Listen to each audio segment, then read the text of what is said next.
Albert Einstein once said, everybody's a genius. But if you judge a fish by its ability to climb a tree, it will live its whole life believing that it is stupid. Ladies and gentlemen of the jury, today on trial we have modern day schooling. Glad you could come. Not only does he make fish climb trees, but also makes them climb down and do a 10-mile run. Tell me, school, are you proud of the things you've done? Turning millions of people into robots, do you find that fun? Do you realize how many kids relate to that fish swimming upstream in class, never finding their gifts, thinking they are stupid, believing they are useless? Well, the time has come, no more excuses. I call school to the stand and accuse him of killing creativity, individuality, and being intellectually abusive.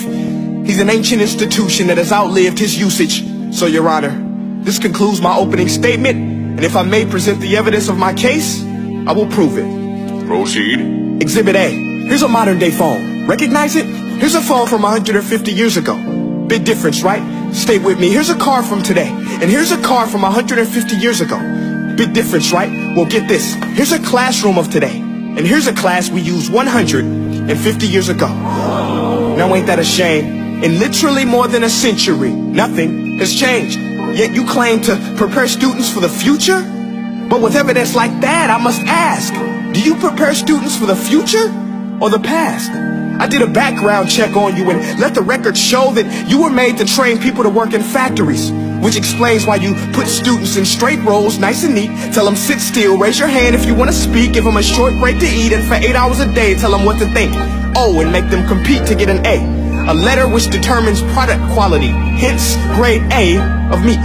I get it.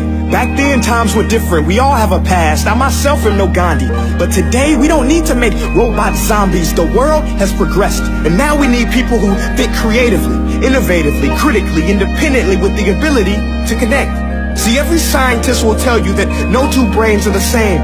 And every parent with 2 or more children will confirm that claim. So please explain why you treat students like cookie cutter frames or snapback hats, giving them this one-size-fits-all crap. Watch your language. Sorry, Your Honor, but if a doctor prescribed the exact same medicine to all of his patients, the results will be tragic. So many people will get sick, yet when it comes to school, this is exactly what happens. This educational malpractice, where one teacher stands in front of 20 kids, each one having different strengths, different needs, different gifts, different dreams, and you teach the same thing the same way? That's horrific. Ladies and gentlemen, the defendant should not be acquitted. This may be one of the worst criminal offenses ever to be committed. And let's mention the way you treat your employees. Objection. Overruled. I want to hear this. It's a shame. I mean, teachers have the most important job on the planet, yet they're underpaid? No wonder so many students are short-changed.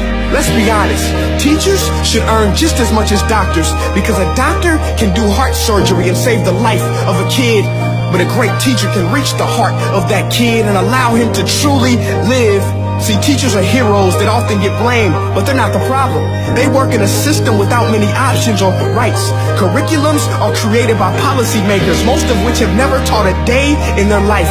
Just obsessed with standardized tests. They think bubbling in a multiple choice question will determine success. That's outlandish. In fact, these tests are too cruel to be used and should be abandoned, but don't take my word for it. Take Frederick J. Kelly, the man who invented standardized testing, who said, and I quote, "These tests are too cruel to be used and should be abandoned." Ladies and gentlemen of the jury, if we continue down this road, the results will be lethal. I don't have much faith in school, but I do have faith in people. And if we can customize healthcare, cars, and Facebook pages, then it is our duty to do the same for education, to upgrade it, change it, do away with school spirit, because that's useless. Unless we're working to bring the spirit out of each and every student, that should be our task. No more Common Core. Instead, let's reach the core of every heart in every class. Sure, math is important, but no more than art or dance. Let's give every gift an equal chance. I know this sounds like a dream, but countries like Finland are doing impressive things. They have shorter school days. Teachers make a decent wage. Homework is non-existent, and they focus on collaboration instead of competition. But here's the kicker, boys and girls. Their educational system outperforms every other country in the world. Other places like Singapore are succeeding rapidly. Schools like Montessori, programs like Khan Academy, there is no single solution. But let's get moving, because while students may be 20% of our population, they are 100% of our future.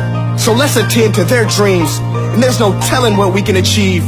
This is a world in which I believe, a world where fish are no longer forced to climb trees. I rest my case.